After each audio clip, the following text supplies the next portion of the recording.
So why are you here? Because these orders that were issued by President Trump in the last week are, I believe, unconstitutional and are denying people who have been extremely vetted, very seriously vetted, repeatedly through various agencies, have been given the right to enter the United States, to live in the United States. Some of the people I've been talking to, many are lawful permanent residents who have the right to come and go from the United States and live here permanently, and are, the orders that have been issued are denying them the right, if they're from one of 7 countries, to enter the United States and resume living here. And their families are here, their jobs are here. This may be where they've spent the overwhelming majority of their lives. You're offended by this? Yes, and it violates the values of this country as welcoming of refugees and immigrants. This country is, I'm first generation American. We're all, unless we're Native American, we're all immigrants. This country has a long, proud history of accepting people and integrating people into society who come from other countries. And we have laws that are passed and are vetted by Congress and are vetted by the courts. And these executive orders are unconstitutional for a number of reasons. When you first heard about them and that they had been passed, and what did you think? I was hoping that what we heard during the election was mostly rhetoric, and the policies that have been announced are they're the same as the rhetoric, and they're not based. I'm outraged by them.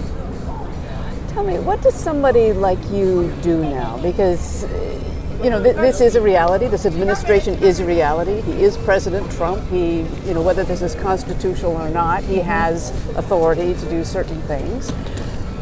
How do you focus your energies now to fight back against this? I mean, how do you see that? This is why I went to law school, is to fight against injustice and unfairness. And I believe deeply in our Constitution and in the constitutional rights that people have. And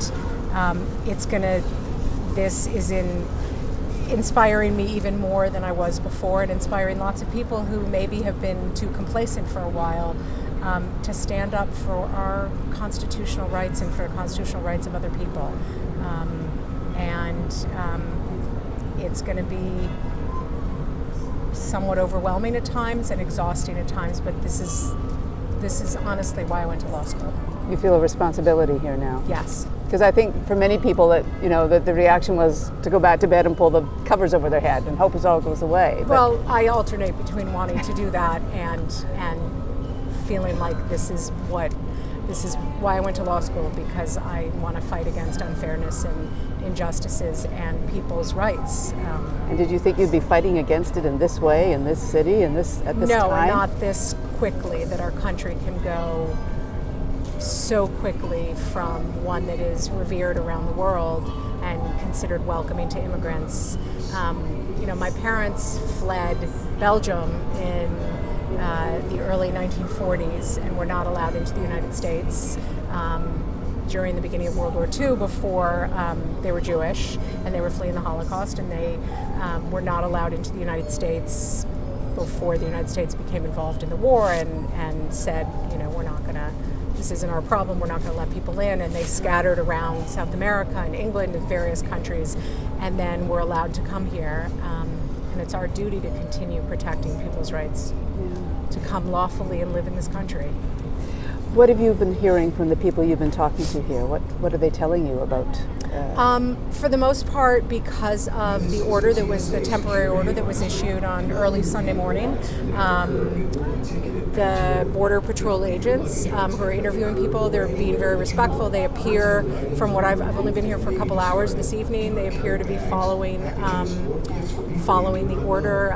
Some people, we've heard of some people specifically from Iraq who were held in what's called secondary inspection for a couple hours.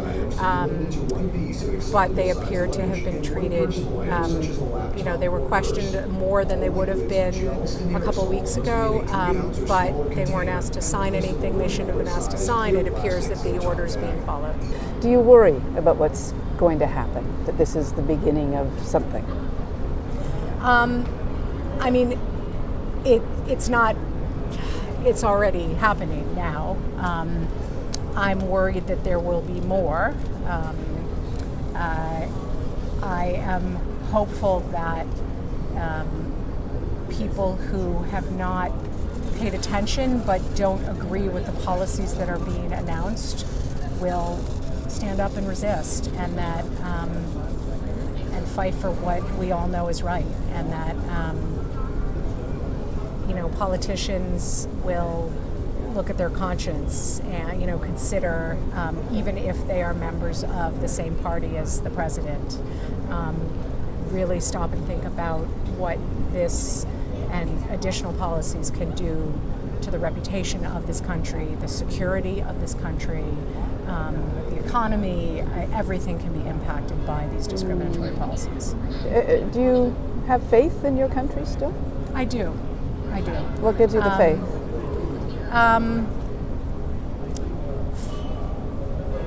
That the Constitution, I know that sounds corny, but and the courts, and the fact that we have constitutional rights in this country that